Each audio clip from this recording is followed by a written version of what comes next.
chaque fois que je croisais quelqu'un qui avait des étoiles dans les yeux puis qui avait l'air passionné par son travail, ça venait me chercher dans les tripes, ça venait vraiment, je me disais, moi c'est ça que je veux triper sur ma job, je veux en manger, je veux avoir le goût de faire des formations, je veux avoir le goût de m'améliorer, puis c'était pas ça que je ressentais, mais vraiment pas.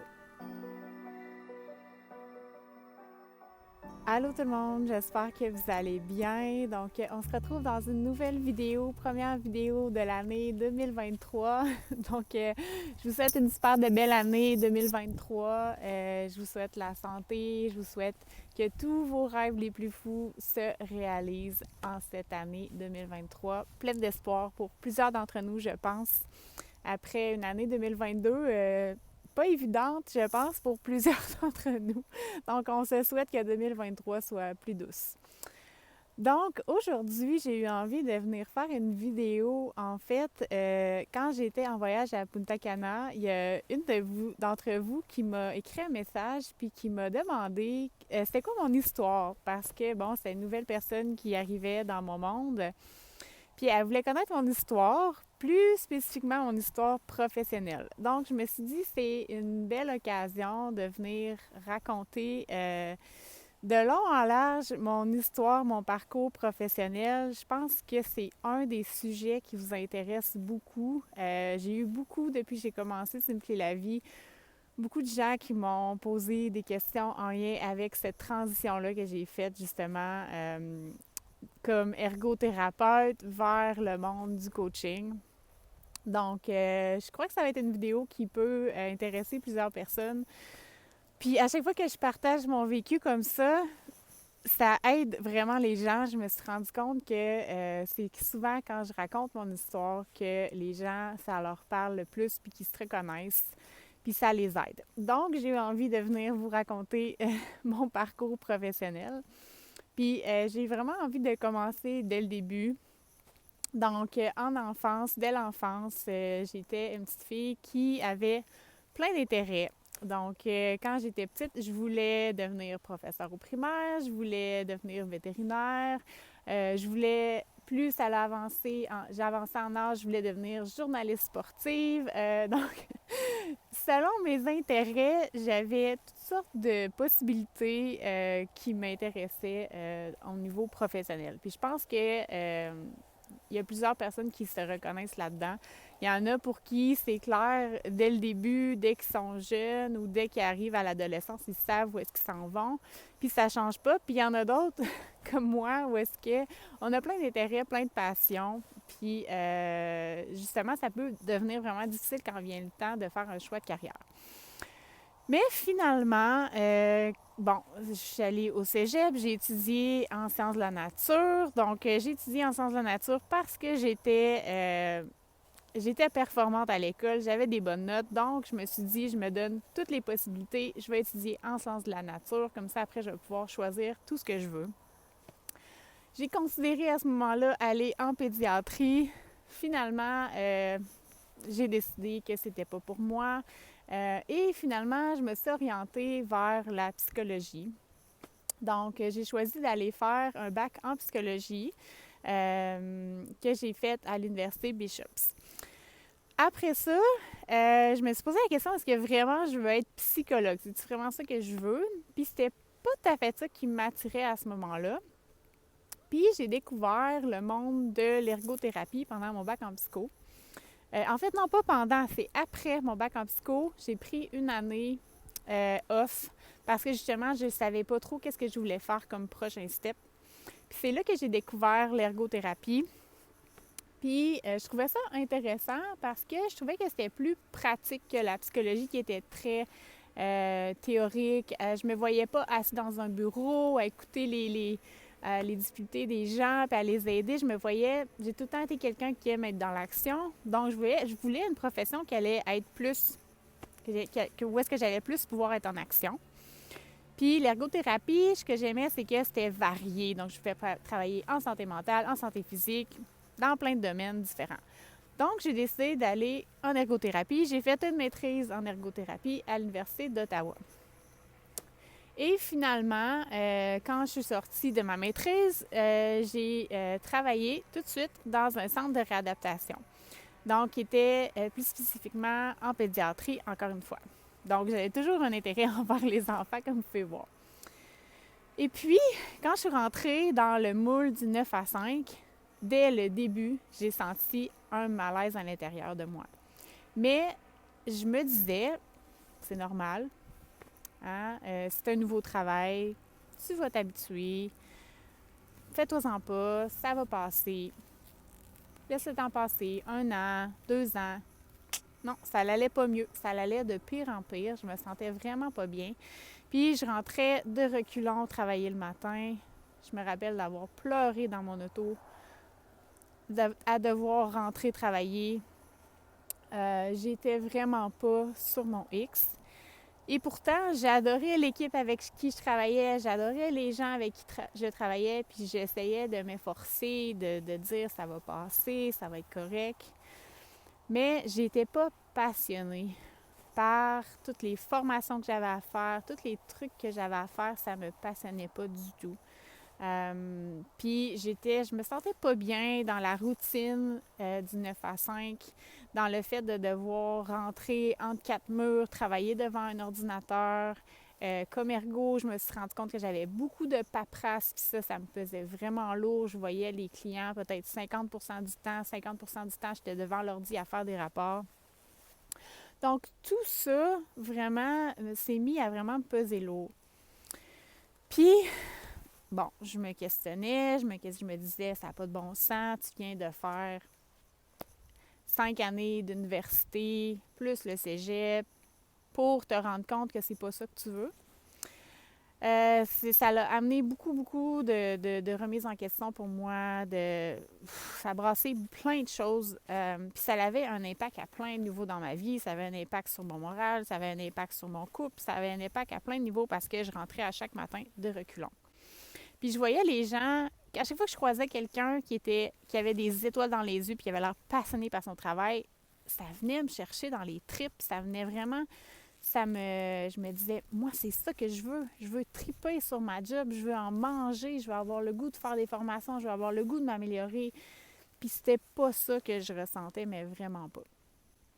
Donc, finalement, graduellement, je me suis mis à faire des changements dans ma vie parce que aussi, à travers tout ça, est arrivée une période qu'aujourd'hui je reconnais comme étant la crise de la trentaine. Donc, autour de 28-29 ans, je me suis mis à vraiment là, me questionner sur mon chemin de vie, sur ma mission, qu'est-ce que je suis venue faire, d'avoir le sentiment profond d'être en train de passer à côté de ma vie constamment, de ne pas en profiter pleinement. Donc, tout ça a amené plein de changements où est-ce que je me suis mis à changer mon alimentation, je me suis mis à vraiment méditer, je me suis mis à faire beaucoup de lectures de croissance personnelle, de vouloir améliorer plein d'aspects de ma vie parce que j'avais pas l'impression d'en profiter. Puis j'avais l'impression que tout était ardu, tout était compliqué. Et puis, à travers tous ces changements-là que j'ai faits, finalement, j'ai démarré un blog qui au début s'appelait Simplicité naturelle. Bon, me revoici, désolée, j'ai du ménage à faire sur mon cellulaire, puis ça l'a coupé. Donc, je disais que j'ai démarré un blog qui au début s'appelait Simplicité naturelle, puis qui était vraiment axé sur le minimalisme parce que cette philosophie-là, j'ai vraiment accroché, puis je me suis mis vraiment justement à appliquer ça dans mon quotidien, à désencombrer, à épurer plein de sphères de ma vie. Puis ça m'a apporté beaucoup de vitalité, d'énergie, de joie de vivre. Donc, c'est comme ça que finalement, tout ça a débuté. Donc, je travaillais de temps en temps sur mon blog, puis je faisais des petites publications, je m'amusais comme ça. Puis finalement, à force d'épurer toutes les sphères de ma vie, je me suis mis à travailler à temps partiel à mon travail. J'ai eu une occasion de travailler à 3 jours. Donc, j'ai goûté un petit peu à ce que c'était de travailler à 3 jours semaine, puis j'ai adoré ça. Puis finalement, il est venu un temps où est-ce que j'ai eu à retravailler à 5 jours semaine. Puis là, j'ai vraiment vu l'écart, j'ai vu à quel point j'étais pas bien. Puis je me suis mis à avoir des visions de justement, pas juste faire de l'ergothérapie, mais faire autre chose aussi en parallèle. Le monde du coaching m'avait toujours comme appelé, je sentais un appel à ce niveau-là, mais je trouvais ça vraiment flou, puis c'était nouveau pour moi. Donc, je me suis mis à faire des formations pour démarrer une entreprise en ligne. Puis, j'ai commencé tranquillement à faire des formations sur plein de sujets qui m'animaient à ce moment-là, pour finalement un jour avoir vraiment une vision de dire « Hey, moi, j'aimerais ça, accompagner les femmes à simplifier leur vie ». Donc, ce que je venais de faire pour moi-même, j'avais le goût d'accompagner les femmes à faire la même chose. Donc, au début, c'était seulement une vision. Puis finalement, avec le temps, c'est devenu concret. Donc, en 2018, j'ai décidé de prendre une année sabbatique de mon travail au gouvernement comme ergothérapeute pour essayer de me lancer dans le monde du coaching à temps plein, voir si ça pourrait fonctionner, cette idée folle-là d'accompagner des femmes à simplifier leur vie. Et puis, finalement, au début, je pensais relier ça à l'ergothérapie et finalement, j'ai décidé assez rapidement de laisser l'ergothérapie de côté puis de vraiment faire seulement du coaching. Et puis, en août 2018, j'étais à temps plein à accompagner les femmes en coaching. Ça l'a levé super vite.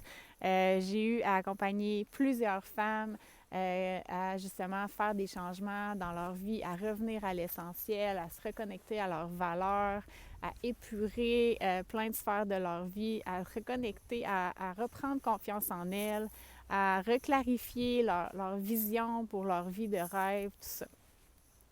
Donc, ça a été vraiment des belles années, puis finalement, une belle première année. Puis finalement, après un an, j'ai décidé que je lâchais mon travail comme ergothérapeute et que j'allais aller à temps plein comme pour faire du coaching avec mes clientes. Donc, c'est ce que j'ai fait. J'ai laissé l'ergothérapie, puis finalement, en fait, mon poste d'ergothérapeute. Puis finalement, après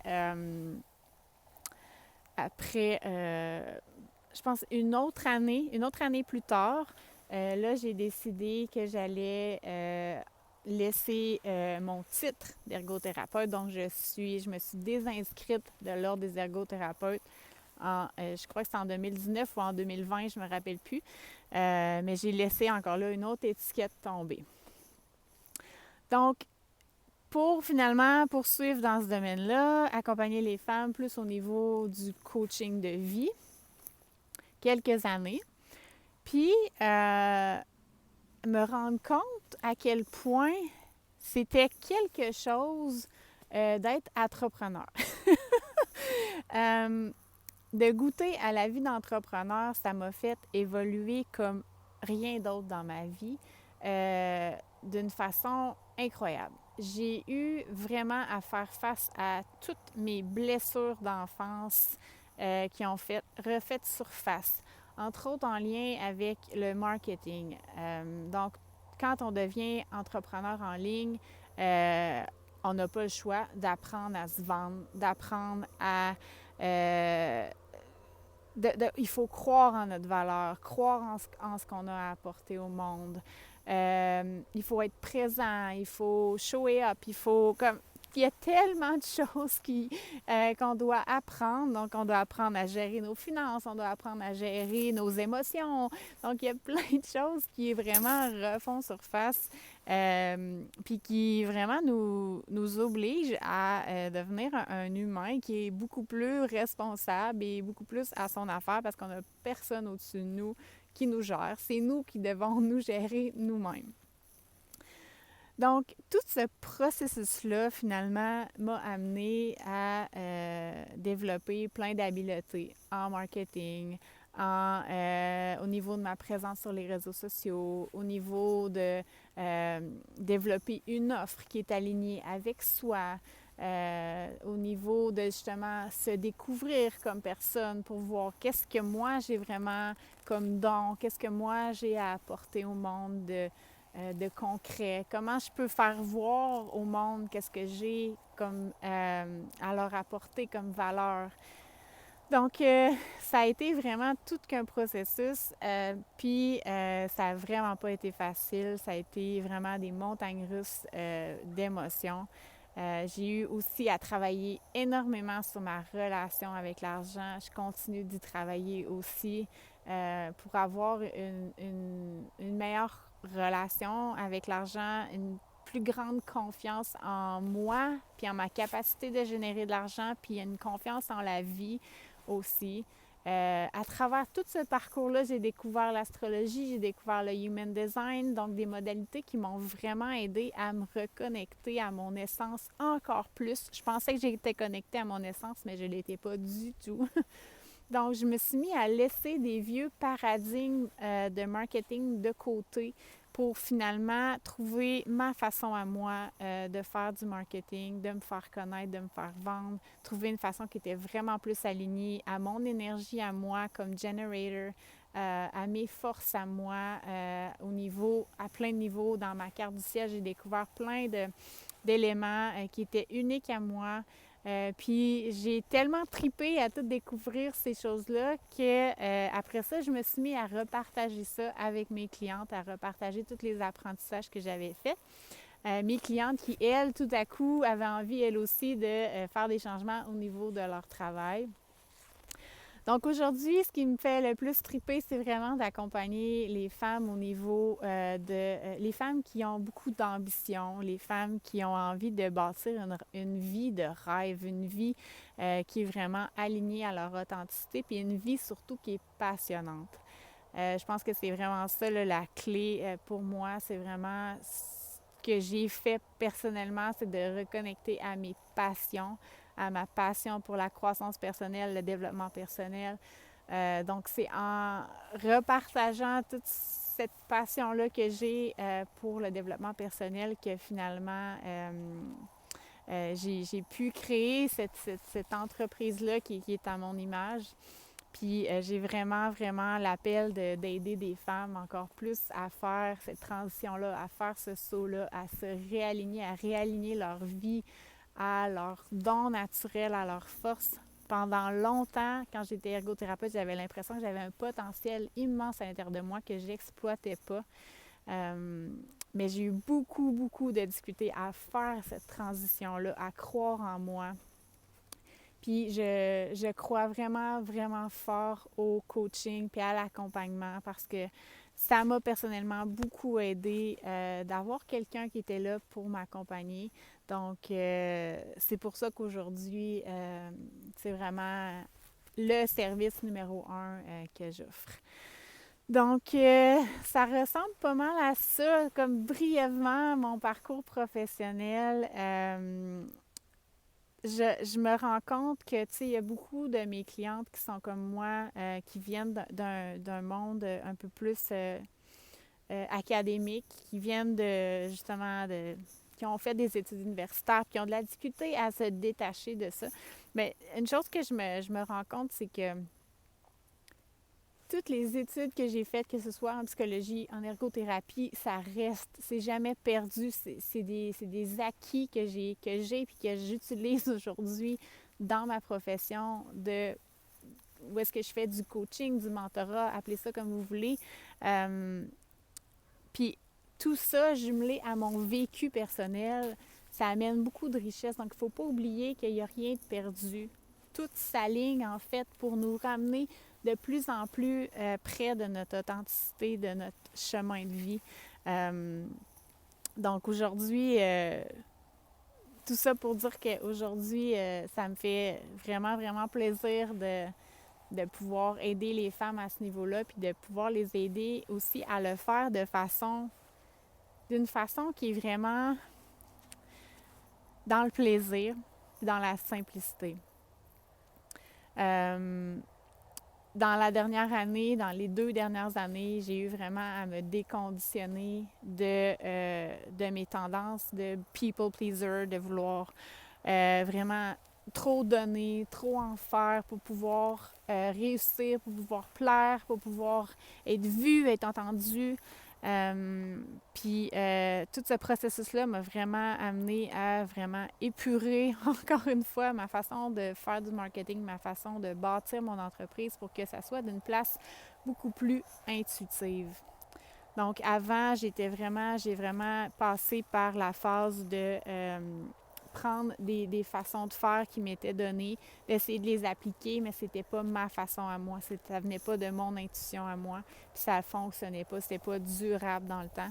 Donc, tous ces éléments-là ont fait en sorte que aujourd'hui, c'est ce qui me passionne le plus, d'aider les femmes à bâtir une entreprise qui est alignée à elles-mêmes, à leur passion, mais aussi qui est une entreprise qui est vraiment durable dans le temps, puis de le faire dans un mode vraiment de plaisir, de simplicité, parce qu'à la base, pourquoi j'ai voulu, ça je ne vous l'ai pas dit, mais c'est tellement important, pourquoi j'ai voulu devenir entrepreneur, c'est parce que j'avais à l'intérieur de moi ce désir profond-là d'être une maman, puis je ne le suis pas encore, mais je sais que ça va venir, d'être une maman qui était présente pour ses enfants, une maman qui était passionnée, qui était un bel exemple pour ses enfants, une maman qui était capable de justement avoir la liberté de prendre du temps pour être avec eux s'ils en ont besoin, de prendre congé, de toutes ces choses-là. Donc, j'avais le goût de pouvoir offrir cette qualité de vie-là à mes enfants. Puis je savais que pour être là pour mes enfants, j'allais devoir avoir la possibilité de me mettre en priorité, de prendre soin de moi, d'aller en nature quand j'ai envie d'aller dans la nature, de faire une sieste si j'ai envie de faire une sieste, de faire un horaire de travail qui est aligné pour moi, avec mon énergie à moi, de prendre le nombre de clients que j'ai envie de prendre. Donc, tous ces éléments-là étaient ma motivation principale, de pouvoir vraiment avoir cette liberté-là. Donc, je le sais que je ne suis pas la seule. Je parle à des femmes à tous les jours, à toutes les semaines en lien avec ça, qui ont cette même vision-là pour leur vie, qui ont envie d'offrir le meilleur à leur famille puis d'être un bel exemple pour leur famille. Donc, j'espère que mon histoire aujourd'hui vous aura plu, vous aura inspiré vous aussi à bâtir une vie qui est alignée avec vous puis à vous reconnecter à un travail qui vous passionne. Parce que je pense véritablement, fondamentalement, qu'on a besoin de plus en plus de gens qui sont passionnés par leur travail, puis on s'en va vers ça.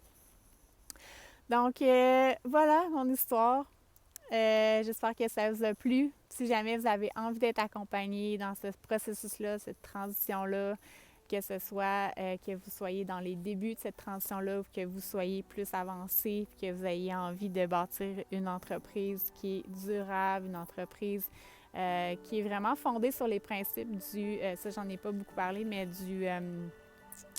j'ai juste en anglais, Feminine-Led Business, comme où est-ce que c'est notre féminin qui guide la façon qu'on bâtit notre entreprise. Donc, on est guidé par notre énergie féminine, qui est une énergie qui est connectée à la joie, au plaisir, à la simplicité, au flow, à l'intuition, pour ensuite laisser embarquer notre masculin, qui est important aussi, mais d'avoir une entreprise qui est dirigée par notre féminin. Puis une vie en général aussi. Donc voilà, je vous laisse là-dessus. J'aurais tellement de choses à vous partager, mais je ne veux pas trop que la vidéo soit longue, mais brièvement quand même, 30-40 minutes, j'ai hâte de voir comment lancer. Voici mon histoire plus professionnelle jusqu'à date. Merci d'avoir été à l'écoute. Si vous avez écouté jusqu'à la fin, c'est parce que clairement, il y a quelque chose qui connecte avec moi. Donc, merci infiniment d'être ici dans mon monde et de m'écouter. Puis, on se dit à une prochaine vidéo. Bye tout le monde!